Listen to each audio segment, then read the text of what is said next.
Bismillahirrahmanirrahim. Assalamualaikum warahmatullahi wabarakatuh. Perkenalkan, nama saya Zaini Alvin Praudlo dengan NIM 12392400179. Saya berasal dari kelas 5D Manajemen Fakultas Ekonomi dan Bisnis Islam UIN Sunan Gunung Jati Bandung. Sebelumnya mohon maaf jika ada sedikit kebisingan karena kondisinya sedang di dalam perjalanan. Oke, saya di sini membuat video untuk memenuhi tugas daripada mata kuliah hukum bisnis. Oke, di sini saya akan memaparkan perihal lisensi yang berhubungan dengan hukum bisnis.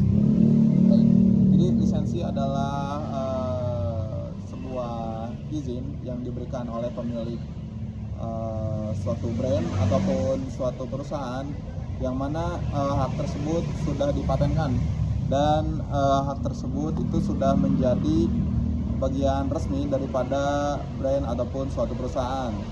Jadi jika ada yang ingin membuat atau menduplikat lisensi tersebut harus memiliki izin kepada pihak pertama. Nah, ada beberapa tipe ataupun macam dari lisensi ini. Yang pertama ada lisensi eksklusif. Lisensi eksklusif ini biasanya tidak diperkenankan untuk digunakan oleh pihak lain, karena lisensi eksklusif ini ada beberapa hal yang mungkin tidak bisa disebarluaskan, baik itu informasinya ataupun mengenai datanya.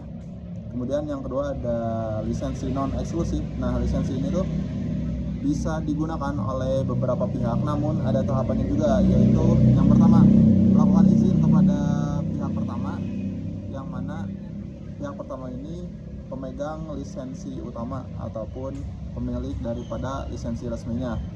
Kemudian jika ada pihak yang ingin menggunakan lisensi tersebut bisa mengajukan izinnya kepada pihak pertama. Yang kedua ada lisensi perseorangan. Nah, lisensi perseorangan ini biasanya sangat membuka peluang bagi pihak-pihak lain untuk ikut ataupun seperti joint venture kepada lisensi yang berkaitan. Nah, lisensi ini adalah lisensi yang paling fleksibel dalam hukum bisnis. Oke. Selanjutnya ada beberapa tahapan seperti mungkin lisensi-lisensi yang digunakan dalam dunia bisnis. Perjanjian lisensi ini tuh umumnya membuat unsur-unsur penting seperti identitas para pihak, para pemilik ataupun bahkan brand dan perusahaan. Nah, wilayah lisensi ini tuh berlakunya hanya dalam ruang lingkup tertentu. Nah, ada juga yang namanya royalti ataupun imbalan ketika teman-teman menggunakan lisensi ini.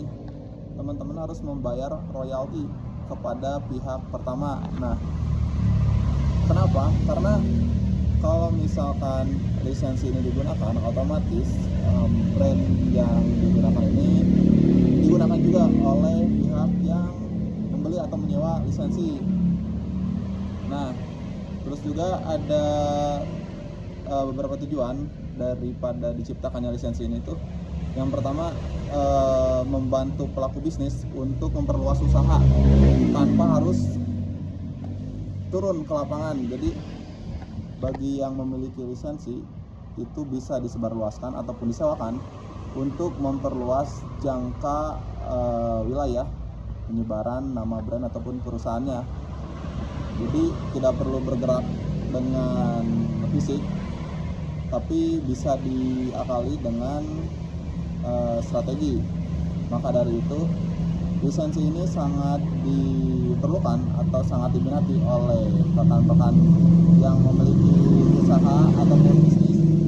Dan ini juga ada kaitannya dengan mata kuliah hari ini, yaitu hukum bisnis, di mana jika ada beberapa pihak yang menyalahgunakan lisensi, maka akan ada sanksinya, yaitu ada sanksi mungkin tertulis dalam peraturan undang-undang di Indonesia, di mana lisensi ini tidak boleh disalahgunakan dan tidak boleh sembarangan orang untuk menggunakan yang tadi pada awal.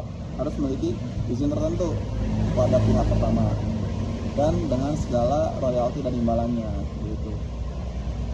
Mungkin cukup sekian materi perihal lisensi yang dapat saya paparkan. Mohon maaf jika ada beberapa kesalahan kata maupun ucapan. Wabillahi taufiq wal hidayah. Wassalamualaikum warahmatullahi wabarakatuh.